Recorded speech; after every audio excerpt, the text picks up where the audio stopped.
परमाणु हथियारों को लेकर सबसे बड़ी चेतावनी दे दी है। ईरान अब अपने पुराने स्टैंड से पूरी तरह पीछे हटकर अपने परमाणु सिद्धांत यानी न्यूक्लियर डॉक्ट्रिन को बदलने जा रहा है।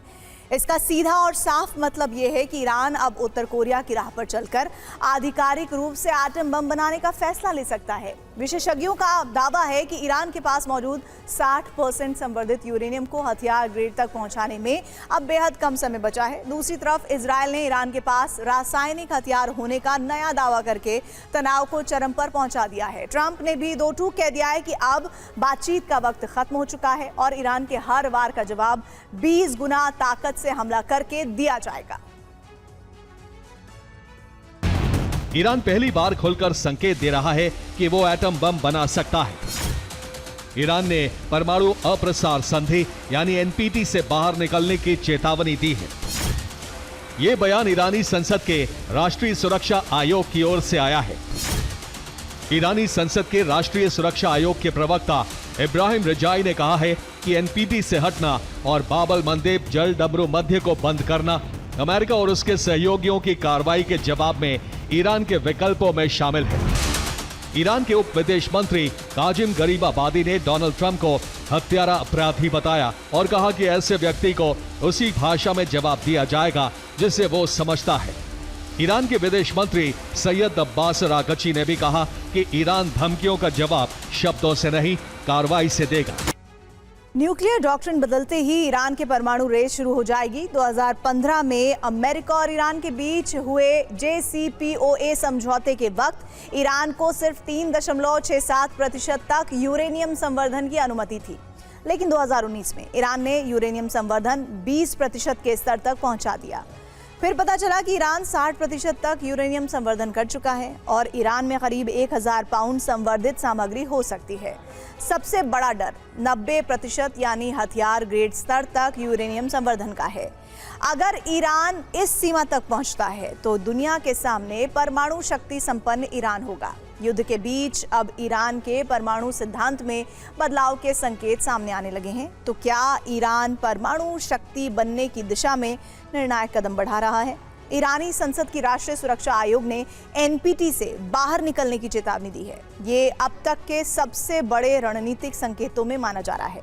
इसके साथ ही आशंका जताई जा रही है कि ईरान भविष्य में संवर्धित यूरेनियम को 90% तक ले जा सकता है।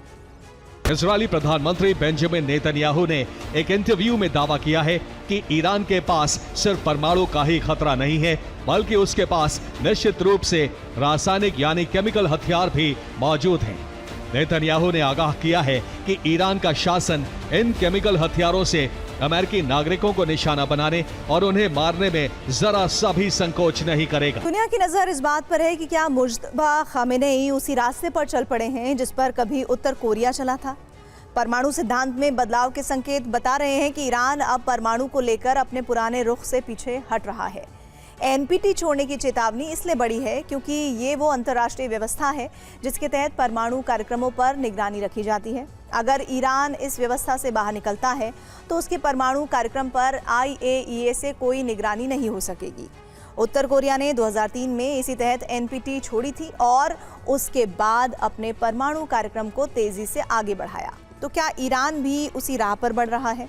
अब एनपीटी और ईरान के परमाणु कार्यक्रम की पूरी टाइमलाइन भी देख लीजिए। 1968 में एनपीटी यानी परमाणु अप्रसार संधि अस्तित्व में आई।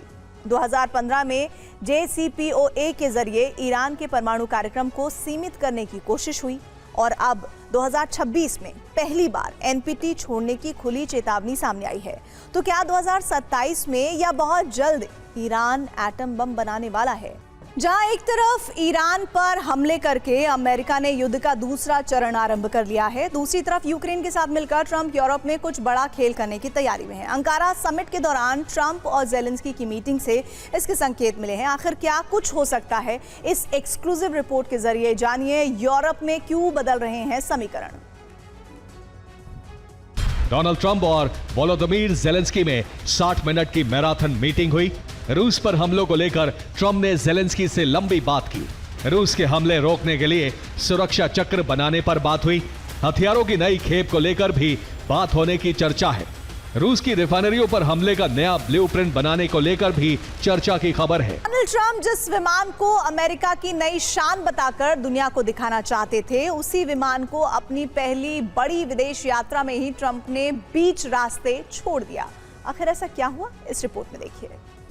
कि तुर्की से लौटते समय अमेरिकी सैनिकों से मिलने के लिए उनका नया विमान यूनाइटेड किंगडम में रॉयल एयरफोर्स मिल्टन हॉल भेजा गया था, ताकि वहां तैनात अमेरिकी सैनिक विमान को अच्छे से देख सकेंगे।